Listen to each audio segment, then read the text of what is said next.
Hello, race fans. Welcome to another episode of Short Track Guys Podcast, brought to you by ShortTrackExclusives.com.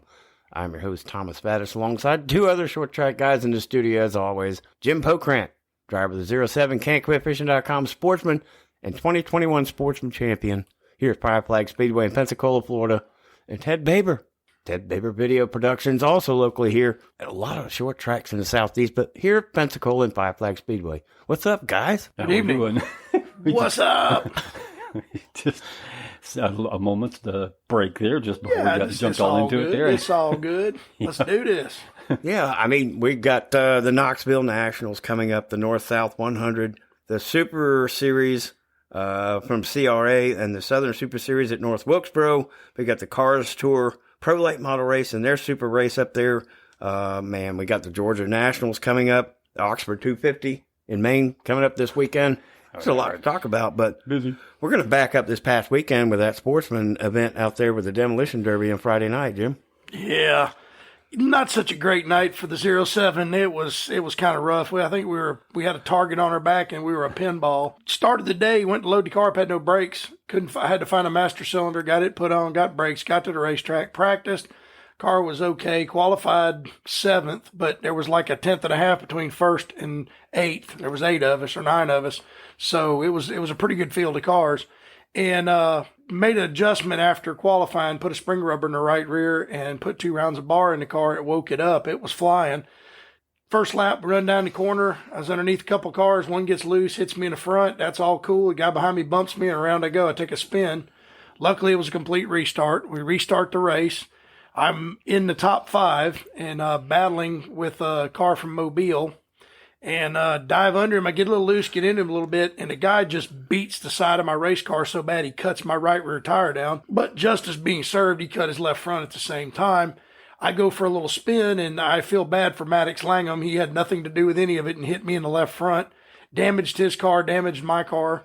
I limped down pit road. Thank you to Martin Beck and Terry for being there and helping us. None of my regular crew really showed up. Ted was there. He gave us a hand at the beginning, but he's got to get up there and tape, so he wasn't down there during the race. Got the tire change, came back out. The toe was knocked out on the car. It'd been a spindle. The thing was pushing like a dump truck. I finished 7th, drove it back on the trailer. We're doing some work on it, trying to make it better for the next race. Thank you to Ted. Thank you to Terry, Martin.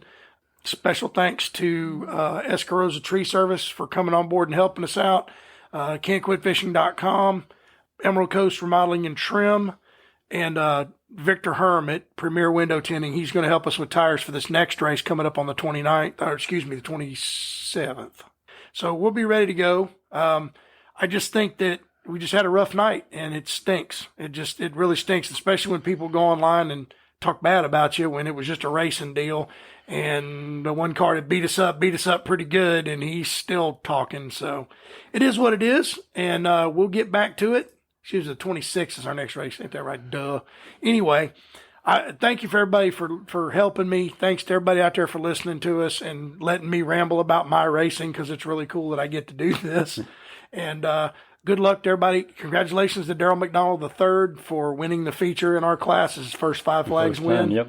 So that's pretty cool for him to get it. Kevin Mitchell with another great finish. I just hate we weren't right there with him at the end, but there's 2 more chances to win one. We just got to get it done. Well, that brings up the second question. I was going to follow up with that. Being 52 points behind, we've talked about that episodes ago about the season, how it was going to turn out, and what your plans were for riding it out if you didn't have a win to repeat your championship. But yeah, 2 races left.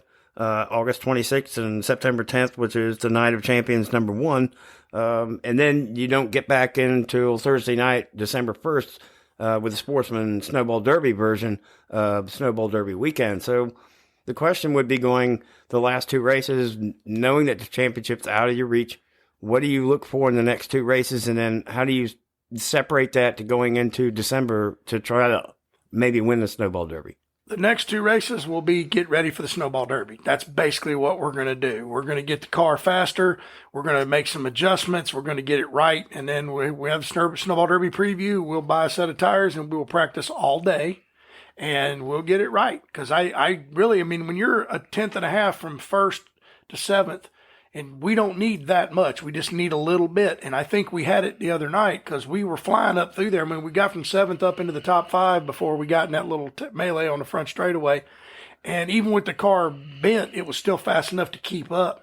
So we'll get it. I mean, I think my main goal is to get ready for the Snowball Derby. I think that's exactly what we're going to do. Right. And Ted, is there a video that you've been looking at and trying to comparing, what has been happening in the past as opposed to what's happening in the future to kind of make those adjustments at what Jim's feeling in the car to make him better throughout, maybe getting to that Snowball Derby December 1st, Thursday night, to go get that win? Every little bit of information you can use from how people start. Are they consistent where they start in the box? Are they I watched a little bit of dragging back on some of the starts the other night, and that's not right or correct, but it does happen. And sometimes it gets policed, sometimes it doesn't. I also saw some things in the some of the restarts. I believe the rule is you cannot pass before the start-finish line. I'm not going to say who it was. Won't throw anybody into the bus, but the bus was coming. No doubt about it. So there's some little things that you can watch out for and try to, from outside the car, that can help you inside the car, no doubt. All right, well, we had Dan Spence as our race director, right, and he hasn't been up there in a while, so it is what it is. But I think they can do a better job, even with our Nicholas, our regular guy. I think there's some work to be done, and they agree to that. We my friend Ben talked to him, and they agree that there's some stuff to be done. So hopefully they'll get on it. Well, that's going to be August 26th, so you got some time there, and then September 10th, Night of Champions #1, and that will round out the sportsman season anyway. But talk about those other classes that ran Friday night with Logan Boyette sweeping the Outlaw and the Pro Truck for the second time in maybe 6 weeks. He had to work for it, but he definitely made it happen. That 3 truck that came from I forget where he came from. He came from up northern Alabama. He'd never been here before and sat on the pole and led quite a few laps. So he did a great job. I'd like to see him come back and maybe give Logan a run for his money. And of course, Robert Loper dominating the pure stock. Yeah, I mean, it's Caleb Burkett runs second. But, I mean, there's no touching that Robert Loper right now. He's so fast. He passed Caleb on the outside like he was tied to a pole. That's Alan Carter was that guy's name in number 3. Alan Carter, okay. Yeah, I've heard of him before. From Murfreesboro, Tennessee. That's right, he's from Tennessee. Yeah. And he runs up there. I've heard of him before. I've seen articles on him. Yeah. He runs Nashville and stuff like that. Right. But, I mean, he came there. This is the first time he's ever been here, and he had it going on.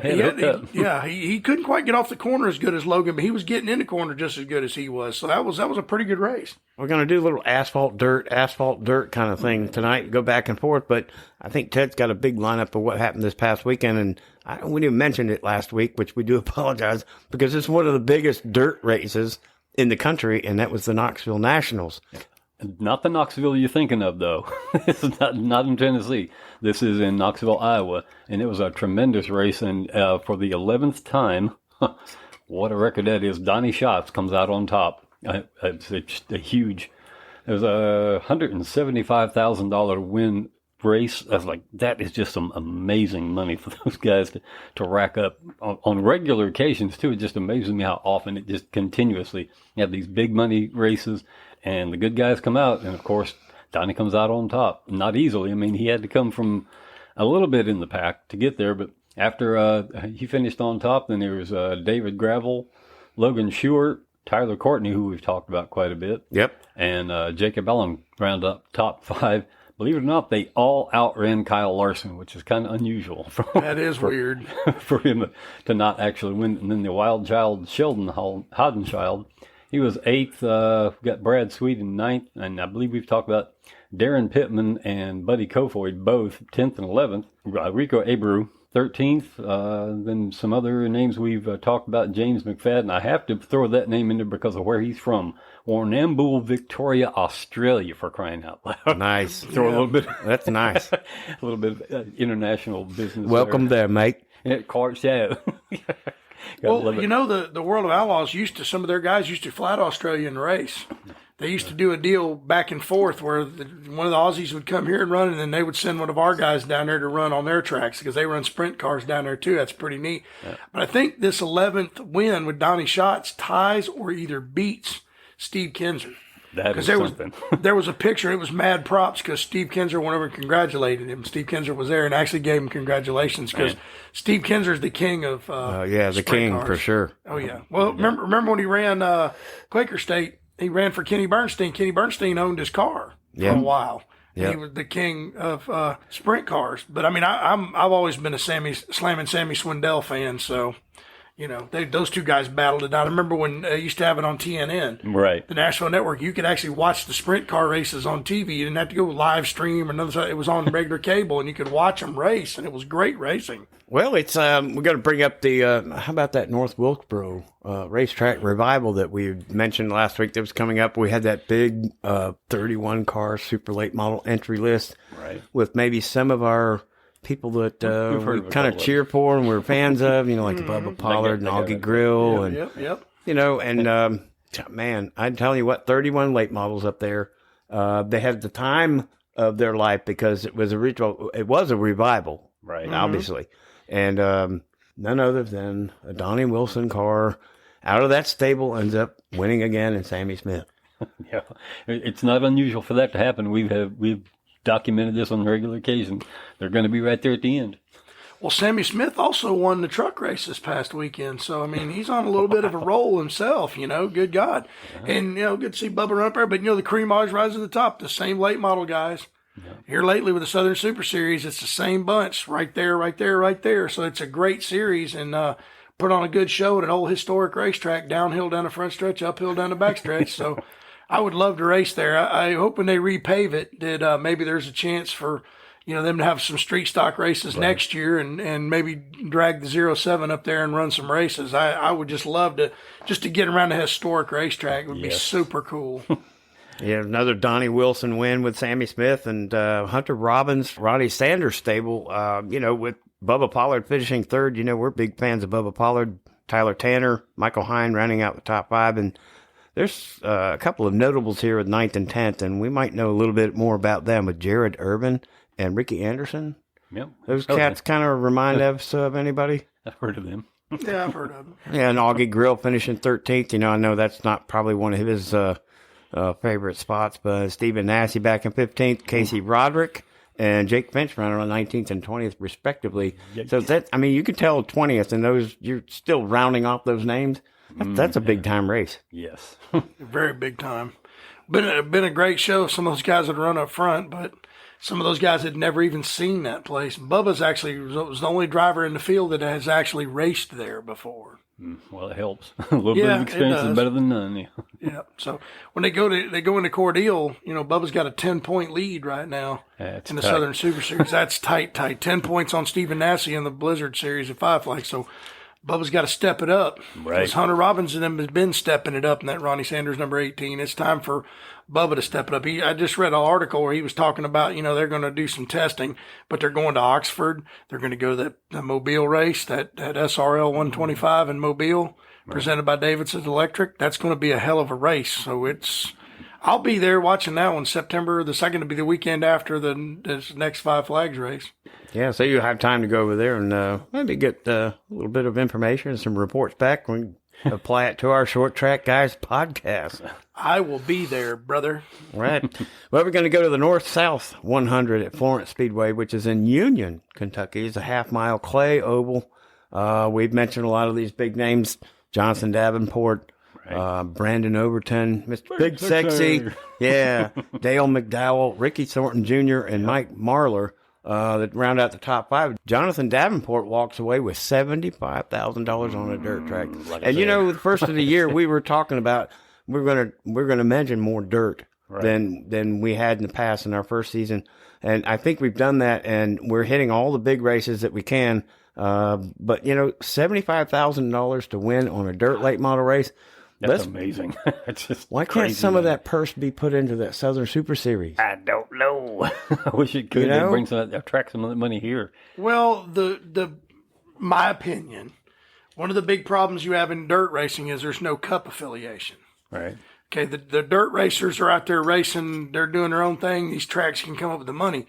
When you have super late model racing and you got teams like Wilson Motorsports, no offense to Donnie, I love him to death. He's a great guy, great team.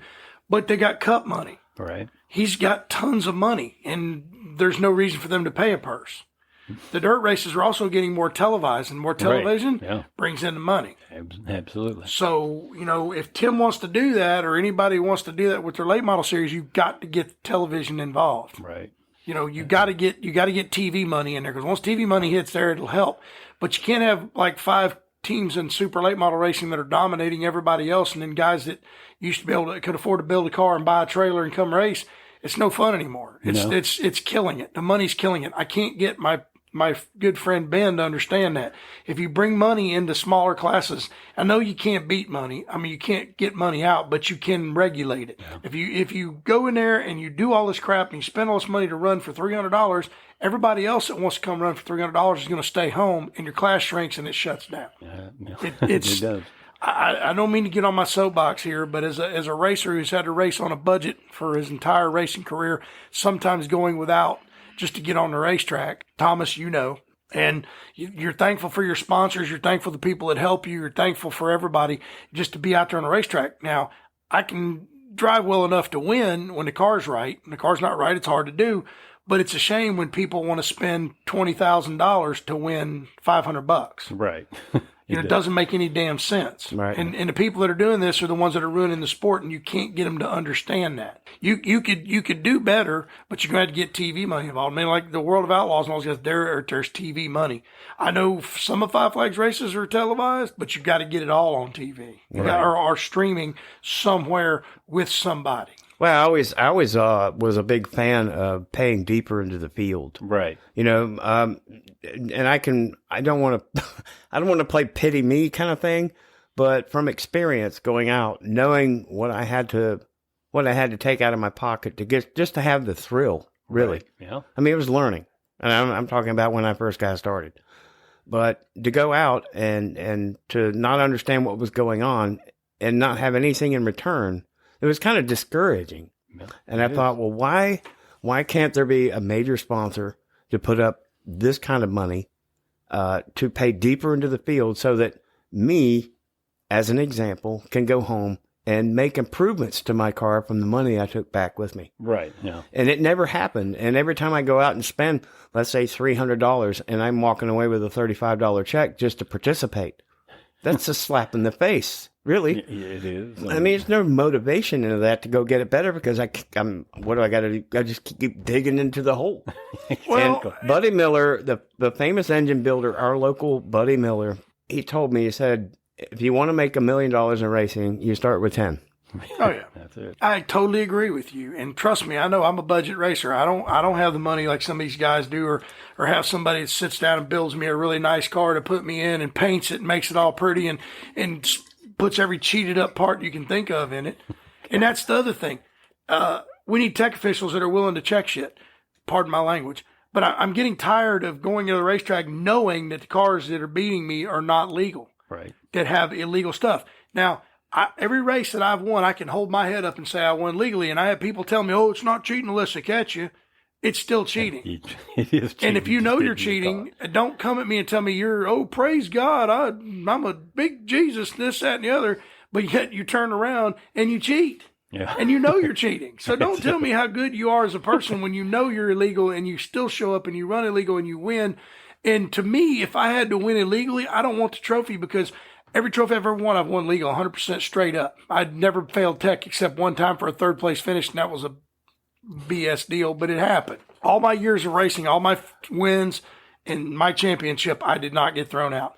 And there's cars out there that we know are illegal. They're moving parts they're not supposed to. Something needs to be done. Yeah, it's going to continue to happen. I mean, it's just the way it is. I mean, we've gone through before we went on. We've watched videos, and we can hear the stories from other podcasts and other vlogcasts about the way they used to beat the system. Yeah, there are rules now, and you can't, but there's always a gray area, and we've been through that locally, and it's going to continue to go on. It can be taken care of if you have a tech man that cares, that actually wants to do his job. That's one thing I used to work with a dude named Kevin Bourne at Flomaton, and Kevin always looked for something, and he didn't cut you any slack. It didn't matter who you were.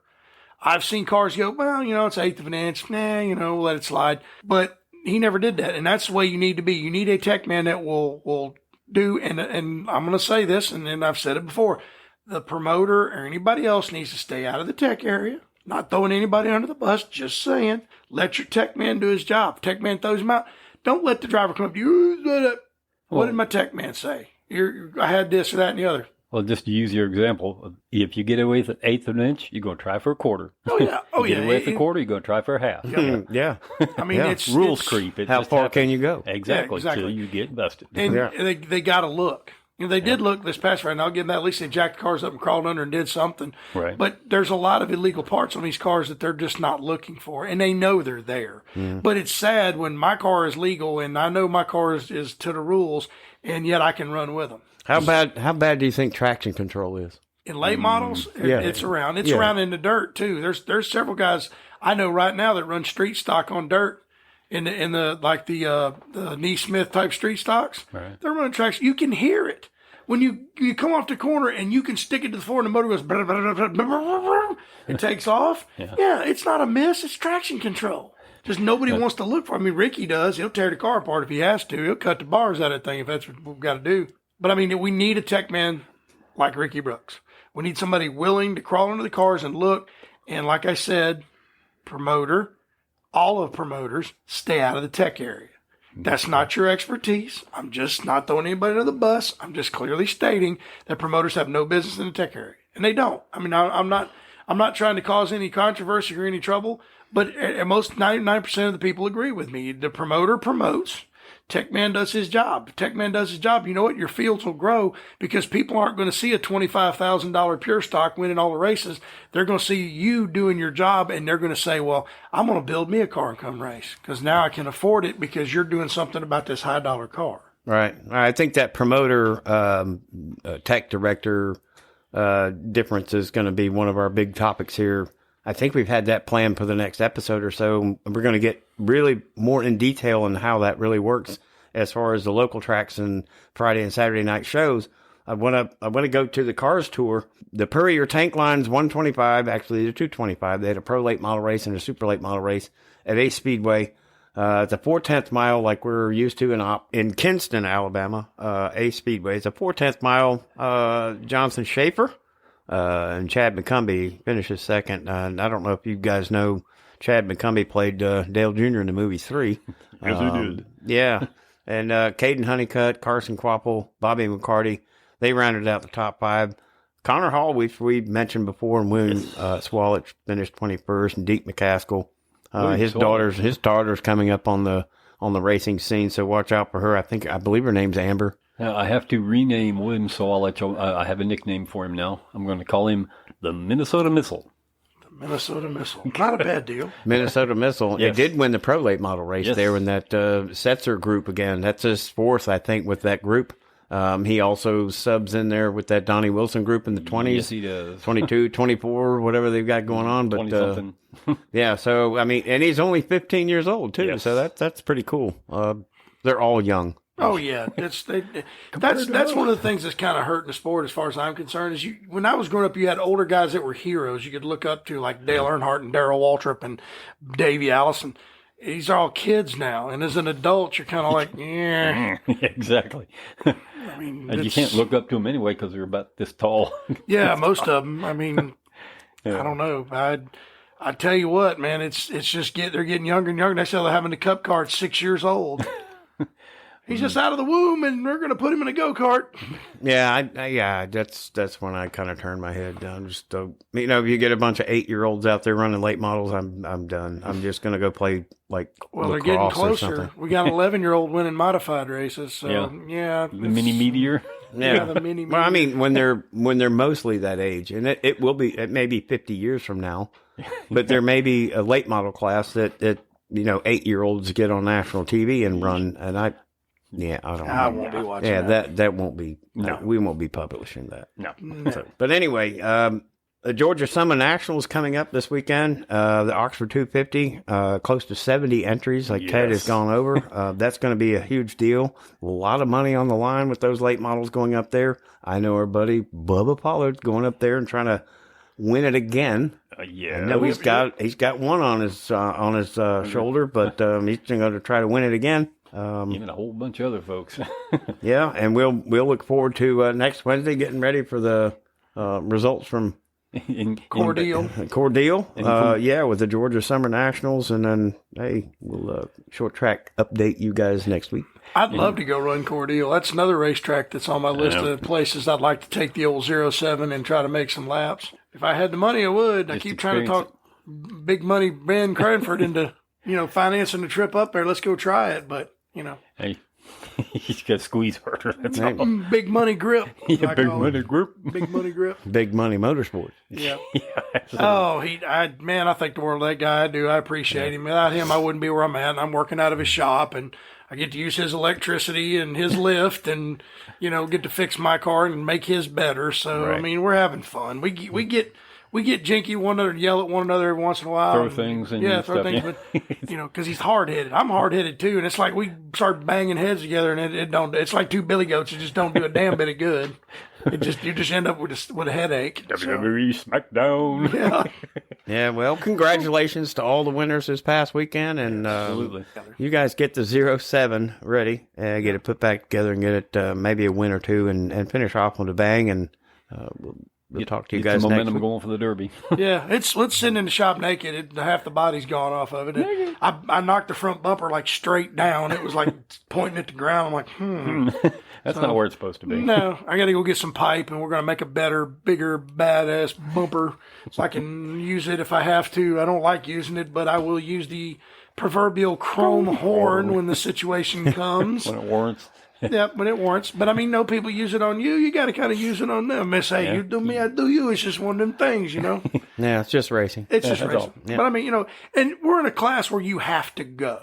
Yes. I mean, the green flag drops, you can't just ride behind somebody. I've won races where I've come from, a few places back and passed a few cars and ran the leader down, but it's rare in that class because clean air, even in those cars, is everything. Once you're out front and you can get a little bit of a lead, all you got to do is maintain. Right. You just hit your marks and you just be smooth. Don't use it up, and you'll be there at the end. Yep. All right. So it's fun. Still love it. Well, guys, it's always a pleasure. Once again, Wednesday night we get together and talk short track racing, bring out some big names, and our listeners are certainly interested in what's coming up in the future. We got some interesting and really exciting lineups coming up here in the next month. Maybe we're still working on it. We're getting back with some of our sources, so stay tuned for that. Yes. But hey, until next week, I think there's only what more thing. our signature sign off has become now. One other thing before we do that. Nope. Make sure you give us a 5-star review and look us up online, jbp07@hotmail.com. Send me an email. Let's try to we want to make this better for y'all. Yes. Because we appreciate you guys listening. I know a lot of people come up to me, hey, we'll listen to your podcast. Really love it. Give us a 5-star review. Help us move up. And if you can do anything on Patreon or help us out, we really would appreciate it because any little thing helps us keep on the air. And we're hoping the next few months, maybe YouTube, maybe do a little something where you can actually see our ugly faces. Yeah. We got radio faces, but we'll get on YouTube if it's going to happen. So anytime you guys are ready, I'm ready. Yeah. Okay. Oh, we're working on it. Trust me. We're going to be there. Yeah. So, Ready? Yep. 1, 2, 3. Let's go, Brandon. Have a good night, everybody. Thanks for listening.